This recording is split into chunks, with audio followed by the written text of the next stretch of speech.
आदाब, KP news के bulletin में आपका स्वागत है। मैं हिना शेख आपके साथ। आइए सबसे पहले देखते हैं मुख्य समाचार। गुजरात दौरे पर पीएम मोदी बनासकांठा में रोड शो के बाद किए अंबाजी मंदिर में दर्शन। मनीष सिसोदिया को सुप्रीम झटका, खारिज हुई जमानत अर्जी। ट्रेन हादसे में मरने वालों के लिए पीएमओ ने किया मुआवजे का ऐलान, घायलों को भी बड़ी राहत। क्या ह्यूमन एरर से हुआ ट्रेन हादसा, ईस्ट कोस्ट रेलवे ने जताई है आशंका। धमाके में घायल 52 लोग अलग अलग अस्पतालों में भर्ती, स्वास्थ्य मंत्री वीना चौड़।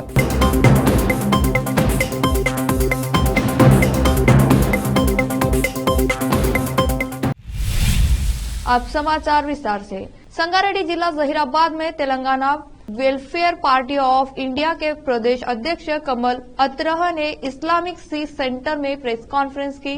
तेलंगाना राज्य में 2023 चुनाव में 10 से 12 सीटों पर चुनाव लड़ेंगे।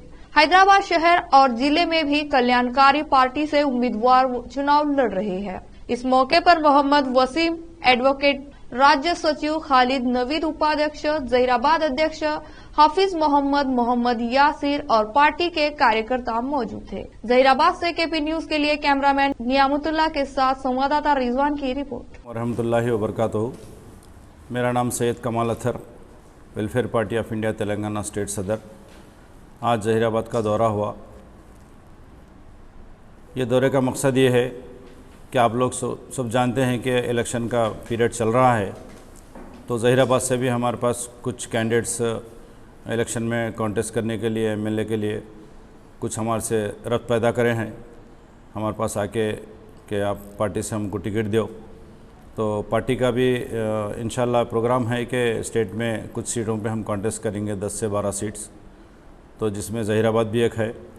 अगर हमारे को मुनासिब कैंडिडेट है जो हमारे मकासद है वेलफेयर पार्टी ऑफ इंडिया के, साफ शफाफ कैंडिडेट अगर कोई है तो इंशाल्लाह हम गौर करेंगे। और हमारी जो बॉडी है ऑल इंडिया पार्टी है, आपको मालूम है कि फिर हम ऑल इंडिया सदर साहब के पास रिकमेंड भेजेंगे, फिर वहाँ से अप्रूवल होने के बाद कहाँ पे ठहरना है, कहाँ पे हमको परमिशन मिलता है, वो सारी चीज़ें।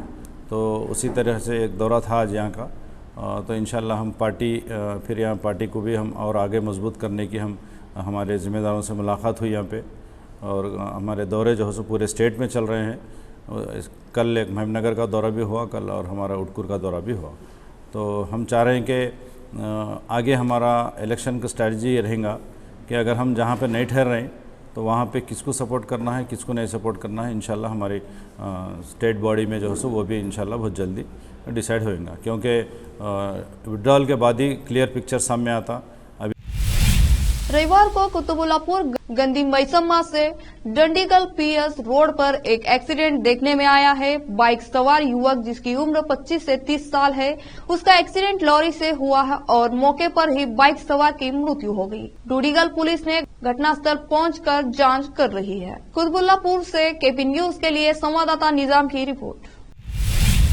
पीएम मोदी सोमवार को गुजरात के दौरे पर है। पीएम ने गुजरात के बनासकांठा में रोड शो किया, जिसमें लोगों की भारी भीड़ पीएम मोदी को देखने के लिए भारी भीड़ पहुंची। इस दौरान लोगों ने प्रधानमंत्री की गाड़ी पर फूल बरसाए। रोड शो के ठीक बाद पीएम मोदी ने अंबाजी मंदिर में दर्शन और पूजा की। प्रधानमंत्री नरेंद्र मोदी गुजरात दौरे के दौरान राज्य को लगभग 6,000 करोड़ रुपए के प्रोजेक्ट की सौगात देंगे। वह कई सारे कार्यक्रमों में भी हिस्सा लेने वाले हैं। मनीष सिसोदिया को सुप्रीम कोर्ट से बड़ा झटका लगा है। सोमवार को पूर्व डिप्टी सीएम मनीष सिसोदिया की जमानत अर्जी को सुप्रीम कोर्ट ने खारिज कर दिया। दिल्ली शराब घोटाला मामले में मनीष सिसोदिया ने जमानत अर्जी दी थी। सोमवार को हुई सुनवाई में सुप्रीम कोर्ट ने 6-8 महीने में ट्रायल पूरी करने का आदेश दिया। टॉप कोर्ट ने कहा कि ट्रायल में देरी पर फिर से याचिका दे सकते हैं। बता दें कि पूर्व डिप्टी सीएम मनीष सिसोदिया के खिलाफ दिल्ली शराब घोटाला मामले में सीबीआई ईडी ने केस दर्ज किया हुआ है और दिल्ली हाई कोर्ट ने सिसोदिया की जमानत अर्जी को खारिज कर दिया था। मनीष सिसोदिया के वकील अभिषेक मनु सिंघवी ने कोर्ट में कहा था कि सिसोदिया के खिलाफ भ्रष्टाचार का मामला नहीं बनता है। इससे पहले 17 अक्टूबर को टॉप कोर्ट के जस्टिस संजीव खन्ना की अगुवाई वाली बेंच ने सुनवाई के बाद फैसला सुरक्षित रखा था। आंध्र प्रदेश में हुए रेल हादसे में अब तक 9 लोगों की मौत हो गई है और 29 यात्री घायल है।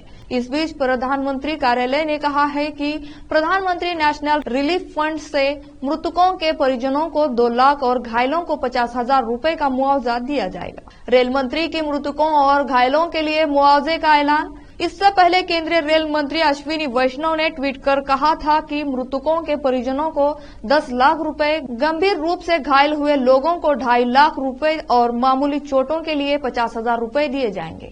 बता दें कि रविवार शाम को आंध्र प्रदेश के अलमांडा और कंटाकापल्ले खंड के बीच ट्रेन के पटरी से उतरने से बड़ा हादसा हो गया है।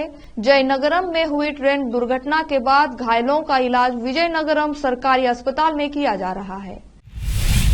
लेते हैं छोटा सा ब्रेक, जल्द लौटते हैं ब्रेक के बाद।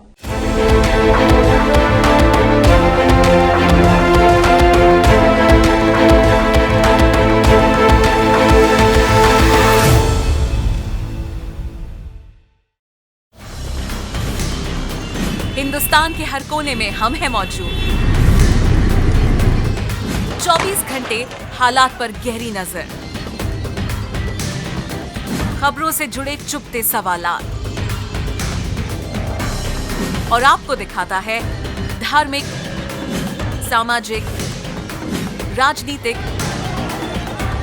लोकल और इंटरनेशनल न्यूज की सबसे बेहतर कवरेज, जो आपको रखती है हर पल बाखबर। देश और दुनिया भर की खबर के लिए देखते रहें केपी न्यूज 24/7।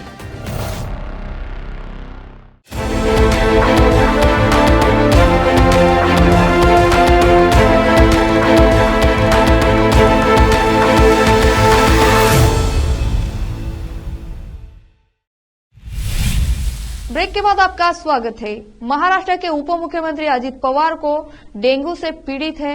एनसीपी अजित गुट के नेता प्रफुल्ल पटेल ने इसकी जानकारी देते हुए कहा है कि अजित पवार डॉक्टरों की निगरानी में है और उन्हें डॉक्टरों ने आराम करने की फिलहाल सलाह दी है। आपको बता दें कि अजित पवार के सार्वजनिक कार्यक्रमों से पिछले कुछ दिनों से दूरी पर मीडिया में अटकलों का बाजार गर्म है। इसको देखते हुए प्रफुल्ल पटेल ने कहा है कि अजित पवार अपनी सार्वजनिक सेवा जिम्मेदारियों के प्रतिबद्ध है। एक बार जब वह स्वस्थ हो जाएंगे तो वह अपने सार्वजनिक कर्तव्यों को जारी रखने के लिए पूरी शक्ति के साथ लौटेंगे।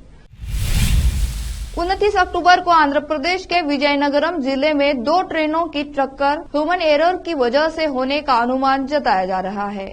ईस्ट कोस्ट रेलवे ने रेल दुर्घटना के पीछे मानवीय भूल होने की आशंका जताई है। ईस्ट कोस्ट रेलवे के सीपीआरओ विश्वजीत साहू ने मीडिया से बातचीत में कहा कि विशाखापट्टनम रायगढ़ पैसेंजर ट्रेन द्वारा सिग्नल का ओवरशूटिंग किया गया।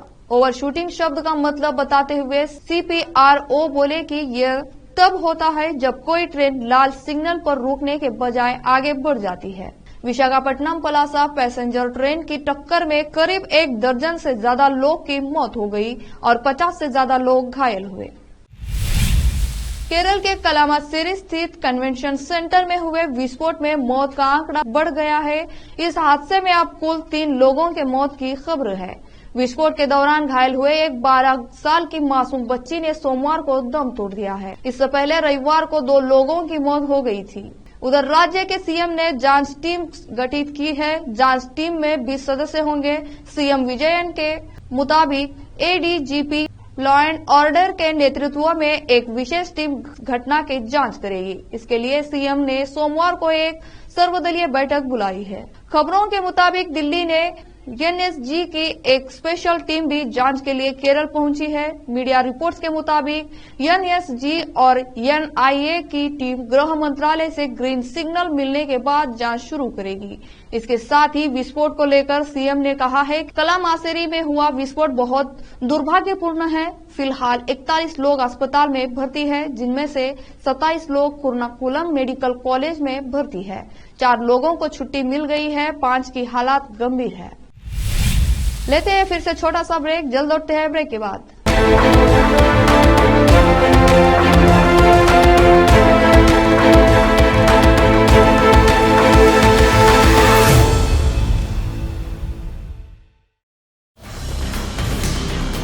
हिंदुस्तान के हर कोने में हम हैं मौजूद। 24 घंटे हालात पर गहरी नजर, खबरों से जुड़े चुपते सवालात, और आपको दिखाता है धार्मिक, सामाजिक, राजनीतिक, लोकल और इंटरनेशनल न्यूज की सबसे बेहतर कवरेज, जो आपको रखती है हर पल बाखबर। देश और दुनिया भर की खबर के लिए देखते रहें केपी न्यूज 24/7।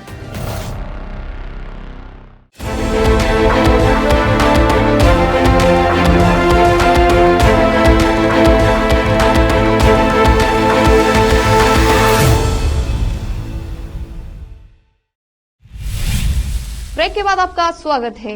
आंध्र प्रदेश में हुई ट्रेन दुर्घटना में 13 लोगों की मौत हुई है और 50 लोग घायल हुए। ईस्ट कोस्ट रेलवे के सीपीआरओ विश्वजीत साहू ने कहा कि आधिकारिक जानकारी के अनुसार 13 लोगों के हादसे में जान गई। घायलों को विजयनगरम सरकारी अस्पताल में भर्ती कर दिया गया है। विजयनगरम जिला प्रशासन ने बताया कि सभी घायल आंध्र प्रदेश के हैं और उनके इलाज की समुचित व्यवस्था की गई है। आंध्र प्रदेश में हुई ट्रेन दुर्घटना के बाद राहत एवं बचाव कार्य जारी है। रेल मंत्री अश्विनी वैष्णव ने बातचीत में कहा कि बचाव अभियान चल रहा है, सभी को निकाल लिया गया है और टीमें तैनात कर दी गई है। अश्विनी वैष्णव बोले कि पीएम मोदी ने हालात की समीक्षा की है और स्थिति फिलहाल नियंत्रण में है। रेल मंत्री ने आंध्र प्रदेश के मुख्यमंत्री से बात की है। बता दें कि आंध्र प्रदेश के विजयनगरम में विशाखापट्टनम फलासा पैसेंजर और विशाखापट्टनम रायगढ़ पैसेंजर ट्रेनें टकरा गई। बताया जा रहा है कि एक ट्रेन को दूसरी ट्रेन ने पीछे से टक्कर मार दी। केरल के कलामासेरी में कन्वेंशन सेंटर में हुए विस्फोट को लेकर केरल के मुख्यमंत्री पिनाराई विजयन ने सोमवार को सर्वदलीय बैठक बुलाई है। ये बैठक सुबह 10 बजे सचिवालय स्थित मुख्यमंत्री कॉन्फ्रेंस हॉल में होगी। वहीं केरल के राज्यपाल आरिफ मोहम्मद खान ने कलामासेरी स्थित कन्वेंशन सेंटर में हुए धमाके में मृतक के परिजनों के प्रति संवेदना जताई। इस धमाके में अब तक एक व्यक्ति की मौत और 36 लोग घायल हुए हैं। राज्यपाल आरिफ मोहम्मद खान ने कहा, कलामासेरी में एक धार्मिक सभा में विस्फोट के बारे में सुनकर स्तब्ध हूं, जिसमें एक व्यक्ति की मौत हो गई और 20 से अधिक घायल हो गए। मृतकों के परिजनों के प्रति हार्दिक संवेदना और घायलों के शीघ्र स्वस्थ होने के लिए प्रार्थना। कलामासेरी मेडिकल कॉलेज के आरएमओ गणेश मोहन ने कहा, अभी हमारे पास बर्न आईसीयू में 10 मरीज है, जिनमें से 2 वेंटिलेटर पर है और 1 और गंभीर है। सभी को पर्याप्त उपचार दिया गया है। कलामासेरी के कन्वेंशन सेंटर में हुए विस्फोट पर केरल की स्वास्थ्य मंत्री वीना जॉर्ज का कहना है 52 लोग अलग अलग अस्पतालों में भर्ती है। कलामासेरी में 30 लोग भर्ती है, जिनमें से 18 आईसीयू में है और 6 गंभीर रूप में घायल है। एक 12 साल का बच्चा भी गंभीर रूप से घायल हुआ है। विस्फोट में मारे गए व्यक्ति की अभी तक पहचान नहीं हो पाई है। वहीं केरल के मंत्री वीएन वासावन का कहना है कि घटना में एक महिला की मौत हुई है, लेकिन वो धमाके से नहीं बल्कि वहां लगी आग में झुलस गई थी। उन्होंने कहा कि शुरुआती जांच में पता चला है कि 2 धमाके हुए थे, जो एक के बाद एक हुए हैं। विदेश मंत्री एस जयशंकर ने कतर में हिरासत में लिए गए 8 भारतीयों के परिवारों से मुलाकात की, जिसकी जानकारी उन्होंने सोशल मीडिया प्लेटफॉर्म एक्स पर दी। एस जयशंकर लिखा कि कतर में हिरासत में लिए गए 8 भारतीयों के परिवारों से सोमवार सुबह मुलाकात की। इस बात पर जोर दिया गया कि भारत सरकार इस मुद्दे को सबसे ज्यादा जरूरी मान रही है और भारतीयों की रिहाई के लिए हर संभव प्रयास जारी रखेगी। जयशंकर ने कहा कि वो सभी परिवारों के साथ मिलकर काम कर रहे हैं। इस दौरान जयशंकर ने परिवारों को भरोसा दिलाया कि रिहाई के लिए सरकार लगातार कोशिश में जुटी है। बता दें कि कतर में जासूसी के आरोप में 8 भारतीयों को हिरासत में लिया गया है और उन्हें मौत की सजा सुनाई गई है। आखिर में फिर से देखते हैं मुख्य समाचार। गुजरात दौरे पर पीएम मोदी बनासकांठा में रोड शो के बाद किए अंबाजी मंदिर में दर्शन।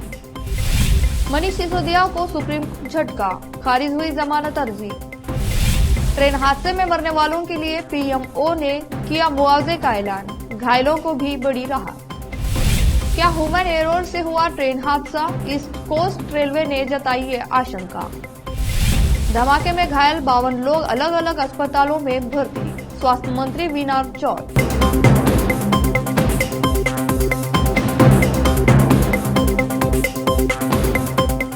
केपी न्यूज के बुलेटिन में आज इतना ही। देश और प्रदेश के समाचारों के लिए देखते रहिए आपका अपना चैनल केपी न्यूज 24/7।